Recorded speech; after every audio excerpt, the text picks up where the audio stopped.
All right, guys. So when we left off last time, we were going through the French Revolution, and we got to the third stage of the French Revolution. We were talking about that directory phase, and I said everything was a big old mess. There was only one good thing going on for them, and well, it's obvious from the slide what that is now. This character called Napoleon. So we've got a couple lectures here on Napoleon. He is a fascinating figure. I think, honestly, probably the most interesting individual in all of history. Maybe not the most important, but definitely the most interesting. There's a lot of really important people, but none have really gone through this crazy life journey of Napoleon. In the same week that I lecture on Napoleon in my classes, I cover Alexander the Great and Genghis Khan, all three of them in the same week. One time I did all three on the same day when I lectured in my Middle East class on Genghis Khan and Alexander and early Western Civ and Napoleon and modern. And there's no doubt that Napoleon's this life story is just an absolute roller coaster ride. You could take all the Hollywood writers together and they wouldn't come up with a story this crazy. He's also a very complex person. He's been described as a riddle wrapped in an enigma, wrapped in a puzzle.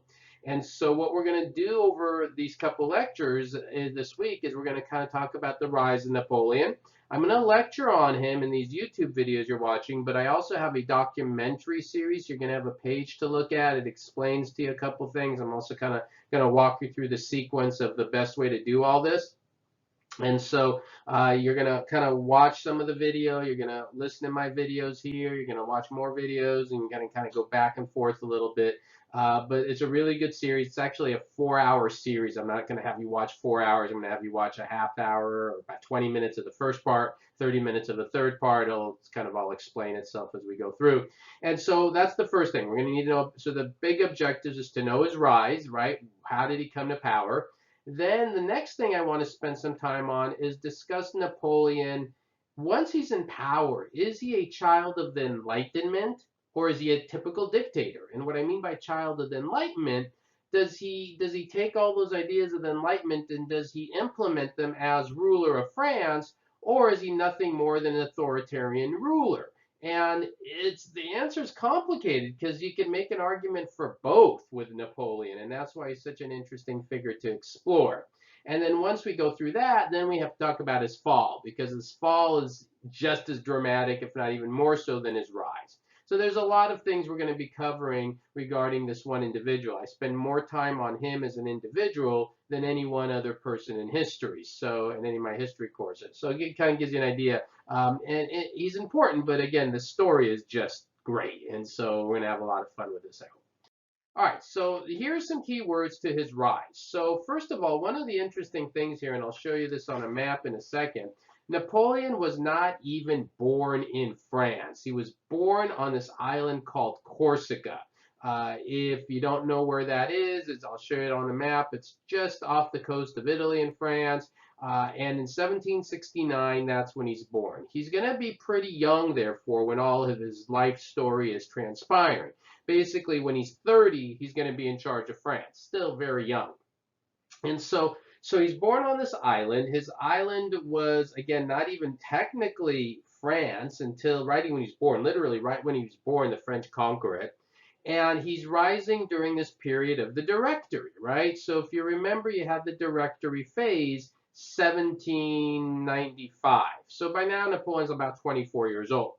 So what you're going to actually do, and you can kind of do this in any order, but maybe if you want to do the best, strictest chronology, is you almost pause this after the first kind of few minute introduction, and you have your documentary video on Napoleon. So there's two videos you're going to watch. The first one, it says watch documentary about his childhood and early life in Corsica. That's going to take you from his birth in 1769 until basically the pouring. I'm going to start lecturing about 1795.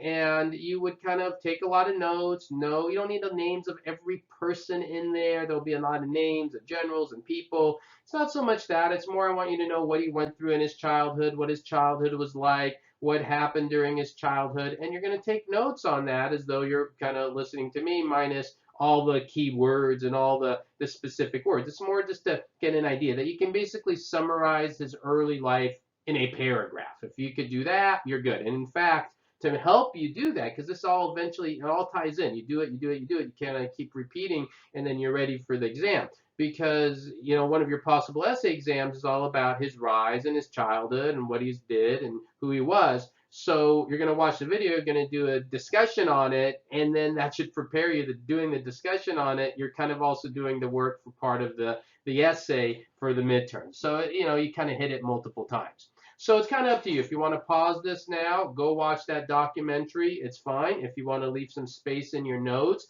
listen to the rest of this, and then come back and listen to that, that's fine too. Whatever you prefer. But you do want to listen to that. Now, be careful. Make sure you listen to part 1 first. You're watching the first 20 minutes of part 1. Later, the next lectures, a little bit later, you'll watch the first 30 minutes of part 3. And so I kind of explained that as well. But you wouldn't want to watch that part yet, right? You won't watch that until after our next YouTube lecture that I'm making. So I hope all that's clear, right? All right. So anyways, he goes through this crazy life story. Then what happens? 1796, he gets married to a woman named Josephine. I don't know if you've ever heard of her, but that's his wife that he marries. And he's living inside of France during this period of time. He's rose up in the military. He did really well. One of the things about Napoleon, he was really smart, well educated, understood all the Enlightenment thinkers, but his biggest claim to fame was he was a military genius, right? He understood. He had this vision and understanding troop movements and how to deal with troops better than almost anyone who's ever been, right? So that's one of his key characteristics. And so with that, he enters the military of France. And during this time of the Directory, between 1795 and 1799, he was actually having some pretty good military victories. So many good military victories that the Directory, instead of being happy, was a little bit worried that he was becoming too popular. So what do? This is all part of his rise still. They send him to this battle known as the Battle of Pyramids, which is, guess where fought? In Egypt, against the British. They send him off to this battle expecting him to lose. And you go, why would they want him to lose? Well, they don't want him to become too popular. And so they send him off this battle expecting him to lose. And instead of losing, he actually wins, making him even more popular. Now, eventually, the British will get the upper hand. The British will control Egypt, if you know a little bit more of that history. But at least in this battle, he's successful, making him even more popular. So then we get to 1799. And when we get to 1799, by now, again, the French Revolution is still technically going. The Directory phase is full of corruption. And Napoleon is young, he's popular. There were politicians who were not part of the Directory, that 5 men, right, outside of that. And they look at this young, charismatic Napoleon, and they think to themselves, he's young, he's popular. Why don't we do this? Why don't we approach Napoleon and ask him if he wants to be leader of France? And I put leaders in kind of quotation marks. Because their plot was, we put Napoleon into power, and then because he's young, we make him our puppet. I'm not even giving you the names of these other political figures, because as you're going to see, they're not going to matter much. And they approach Napoleon, and Napoleon says, sure, I'd like to be leader of France. Why not, right? Pretty crazy for a kid who was born on an island that was even part of French territory. And he was born to a really low noble family. He wasn't even born to a high level nobility family even. So anyways, he says yes, and in 1799, there's a coup, right? A coup, a military overthrowing of the government. And Napoleon replaces the Directory. We get what we call the Consulate in 1799, and Napoleon takes the title of First Consul, President, essentially. And in 1799, he declares the French Revolution officially over, and Napoleon is in charge of France. It didn't take long for people to figure out that he is nobody's puppet. And so right now, he is in charge of France, and he's pretty much going to do what he wants to do. He's very popular. The men like him. The troops like him. And he's very quickly about to become popular with the people as well. And so the question is, what does he do now that he is ruler of France? So that's the information you need to know about his rise. So I didn't lecture a lot about it, right? Only about whatever, a few minutes, handful of minutes here. But then you're going to have the video you're watching as well. So, you kind of put that together. 1799 is in power. So then the next question is, what does he do when he is in power? And so that's going to be our next slide here. First of all, let me show you the map. And I just also want to point out, here's Corsica, right? So that's where he's born. So here's France, there's Italy. I'll explain what all these colors are a little bit later on the map, but that's Corsica down there where he's born. Okay, so I just kind of want to show you that. All right, so here are some key words that, remember I said, is Napoleon a child of the Enlightenment or is he a dictator? So right now, I'm just going to give you all the good stuff, right? Keywords, child of the Enlightenment. And each of these things you want to be able to note and explain as examples that Napoleon, when he read Rousseau, when he read Locke, when he read Montesquieu, that he said, you know what, I'm going to implement these things. So in 1799, he comes into power. One of the first things he does is deal with taxes. And one of the things he says is, well, I'm going to listen to those Enlightenment thinkers. And, we have to tax everybody, including the nobles.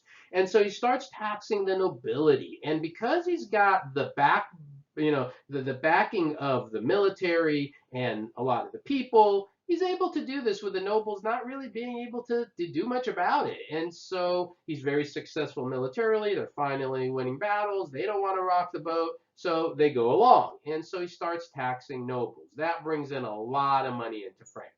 He does some other things as well to help the economic system, deals with creating a national bank. I'm not so worried about that, if you remember that. But he also gets a little bit lucky. The harvests get better. Remember, we've been talking about the bad harvest, the bad harvest. Now they're finally starting to get better. So he's a little lucky. So he's lucky and good. That's like the best combination you could have. And he does something by 1802 that has not happened in France in a very long time. He balances the budget. Now France is no longer broke. So they have money coming in, the economy is good, the harvests are good, and he's a very popular general. So far, he's doing things to help the people. He's not just like this old absolutes. Remember the whole Louis, it's like, oh, I'm just going to protect the nobles. He's like, no, I'm going to protect the people. And so these are things that, again, child of enlightenment. One of the other characteristics of the Enlightenment, if you remember Rousseau, one of these Enlightenment, I remember I told you we'd come back to all these Enlightenment people. Well, here we go again. So Rousseau, if you remember, talked a lot about education. Napoleon read Rousseau. And what does he do? He institutes what is called the General Provisions on Education. He does this, I believe, in 1802. 1802 is the exact year. Again, if you remember early 1800s, you're good.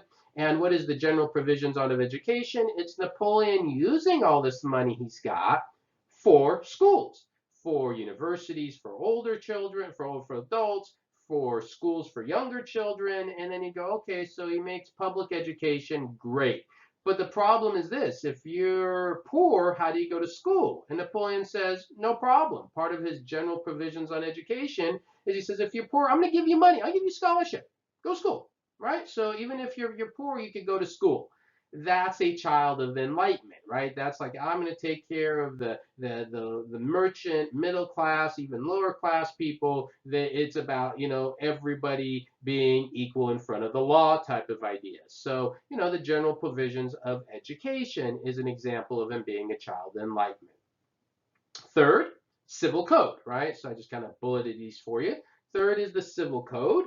And what is the civil code? Also sometimes known as the Napoleonic Code. That specifically was compiled in the year 1804. Again, you don't need to memorize the exact year. I don't know if you've heard of the Napoleonic Code or the Civil Code before, but basically he takes a lot of the Enlightenment ideas and makes them, codifies them, makes them into laws. Things like property rights need to be protected. Who talked about property rights? Locke. So again, as you're thinking about this, you always want to connect this. Don't just say Napoleon was a child of enlightenment and move on, right? If you're thinking about your midterm and you're writing essays, and this is true for any essay, if you say he was a child of the Enlightenment and he implemented, property rights, well, then say he was influenced by John Locke, and, what did Locke talk about? That's connecting. That shows you, again, history is not just about memorizing dates and names. So that's part of the civil code. Other things in the civil code are about a uniform legal system, meaning he says same law for rich and for poor. That's in the Napoleonic Code. He talks about no cruel and unusual punishments. That's in the Napoleonic Code. So there's a lot of ideas in there, and there's many others, but as long as you know a few, that's good. That really support this idea of protecting the people, those Enlightenment ideas. Next, Voltaire. So if you remember Voltaire, he was another guy. And again, I'm not putting up all these Enlightenment names up again for you. They should all be in your notes from previous lectures. But Voltaire talked about religious freedom, and Napoleon allowed that religious toleration for everyone. It didn't matter, Huguenot, Protestant, Catholic, Jewish people even were allowed to practice their religion in France. There seemed to be no emphasis on targeting anyone. So, what he's not doing is just as important as what he is doing. He's not going Robespierre on everyone. He's not massacring tens of thousands of people for whatever reason.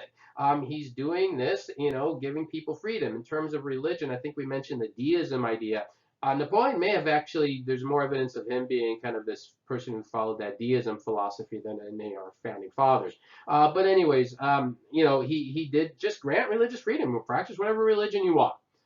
So he did that. And then one more example of child of the Enlightenment, infrastructure. And what I mean by that, building things. What does he build? He builds up France. He builds roads and canals and bridges and the type of roads. This is even important. These are, again, it's always enough, not just writing down these words, what I'm saying about each word. But these roads, these were what we call farm to market roads. You see, before Napoleon, you had roads in France, and he builds. I forgot the exact number of miles of roads he builds, but I think I wrote it down somewhere. Yeah, about 40,000 miles of roads he builds. So that's a lot in a country the size of France. 40,000 miles. And what he builds are what we call farm to market roads. What's the difference than the roads before? Where the roads that were built before were what we call imperial roads, Palace A to Palace B. He's building farm to market roads, basically from the rural farming area to the urban centers. Well, who's living in the farms and the markets? Peasants, merchants, the average person. And therefore, this is a good example of him being this child of the Enlightenment. So he's doing all this. All of this shows, like, so far, Napoleon is the greatest guy ever. Well, like I said, when I teach my courses, give you all sorts of different perspectives. And right now, if you were to stop here, you go, oh, man, this is the greatest guy ever. But we're not going to stop here because there's a lot more to what else he does domestically. And so there's one other thing he builds this monument. I don't know if you're familiar with it. It's called the Arc de Triomphe. It's pretty cool. I was there many, many years ago. It's in Paris. A lot of people, when they go to Paris, first thing they do is go to the Eiffel Tower. Skip the Eiffel Tower, just long line. Instead, go to the Arc de Triomphe, because from the Arc de Triomphe, which is nearby, Paris is flat as a pancake, and it's a massive monument. I don't know if you could tell, but this way up here, look up there if you can see it. Those little that's a person, guys, right? That's a person. So this is a massive monument that he built, part of his infrastructure. But I want you to think about this because it's a nice segue to our next point. Who builds arches? And who builds arches? Well, Romans built arches, and more precisely, Roman emperors built arches. And this is kind of a bit of where else Napoleon's going to go, because yes, he's a child of the Enlightenment, but what we're going to do now is explain all the things that he did, which showed him to be much more of a dictator. All right, so that's going to be the next slide here. All right, so this is the dictator, right? The key words for what we're going to talk about here, and we'll talk about and give you some examples of what Napoleon does here. So one of the things about him that shows him more to be a dictator than a child of Enlightenment was censorship. That's the first term I have here. And what I mean by that? Well, let me give you a few examples. When Napoleon comes into power around the year 1800, there were 73 newspapers in France. By 1811, there were 4 newspapers in France. Guess who controlled them all? Napoleon. So obviously, he's controlling all thought, all ideas, all information only goes through him. He creates what is called the General Department of Printing and Bookselling. Obviously, get that down. And what does the General Department of Printing and Bookselling do? Well, they control what gets printed and sold in France. And he creates this, I believe, in 1810. And when he creates this general department, if it's not patriotic, if it's not in favor of France, well then, it just wouldn't be printed. Even the music had to be patriotic. You're going to watch another part three of the video. You don't need to watch it yet. You're going to watch part three when we get into our next lecture here.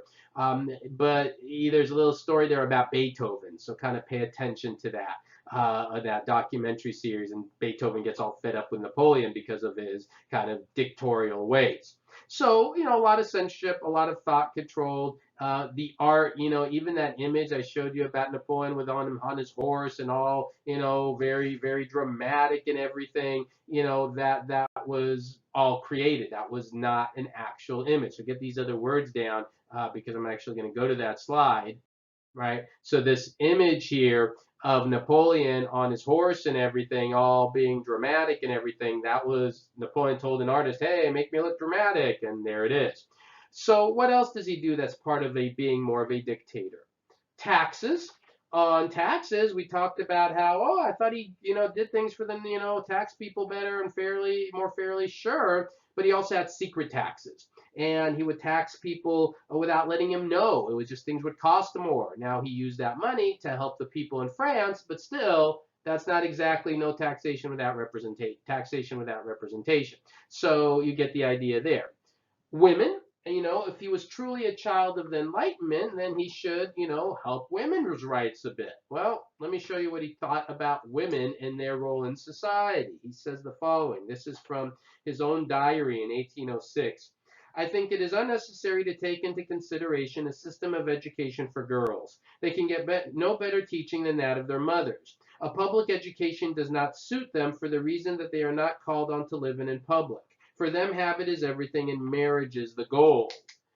So Napoleon actually, gave education, scholarship, but only to boys. Men, women, he didn't give them any rights. A few more specifics: women were not allowed to have any contracts, not engage in any contracts during the Napoleonic period. Women were not allowed to own bank accounts during the Napoleonic period, and women could not ask for a divorce during the Napoleonic period.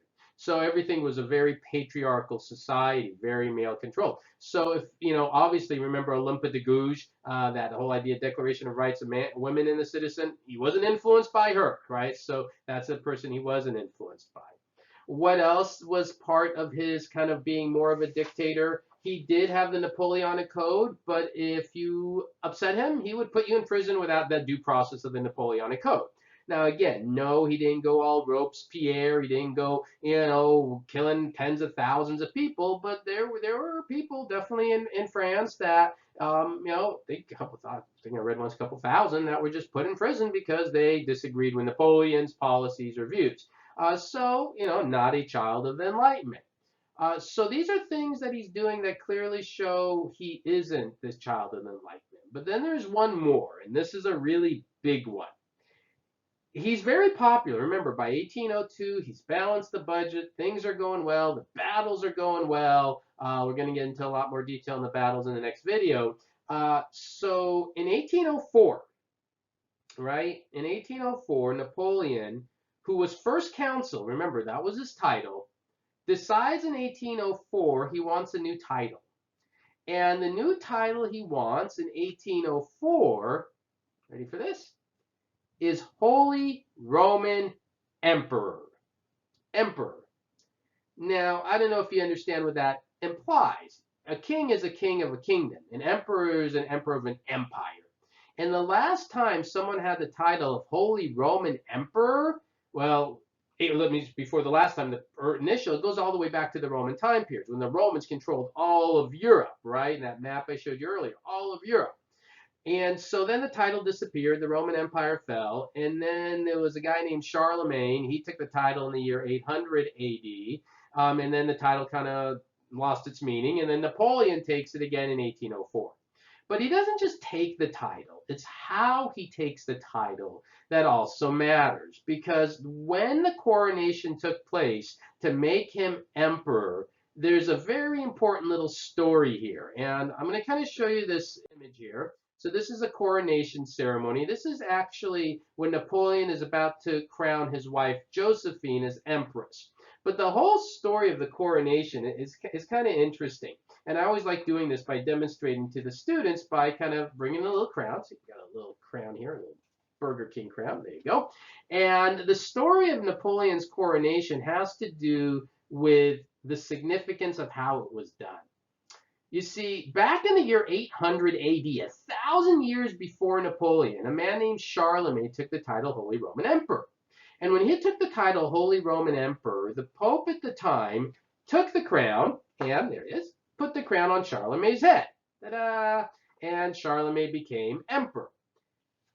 Napoleon knew that. And what Napoleon decided to do when he was crowned emperor is when the Pope approached him, Pius VII, Napoleon didn't wait.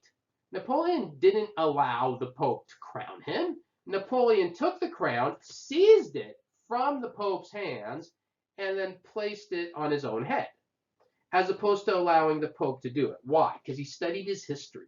When Charlemagne was crowned by the Pope, if the Pope is putting the crown on your head, basically the Pope is saying, I'm in charge. Remember the whole first lecture we did, Life in the Middle Ages, the power of the church? And Napoleon wanted to make sure everybody knew he was in charge. And so then he takes the crown and he puts it on his own head, then takes another crown, as you can see on this image, puts it on his wife's head. And so here it is, the whole story of Napoleon's coronation. And so if you think about this, we went through the entire French Revolution. They got rid of their monarchs, and now they have an emperor. Now this is the best part. He goes to the French people and say, do you want me to be emperor? And he puts it to a vote of the people there. And the people, I say the male, obviously, the ones vote. And 99% of them said, we want you as emperor. And so they like him, they love him. And there he is. All of a sudden, we've gone this full circle in Napoleon's emperor.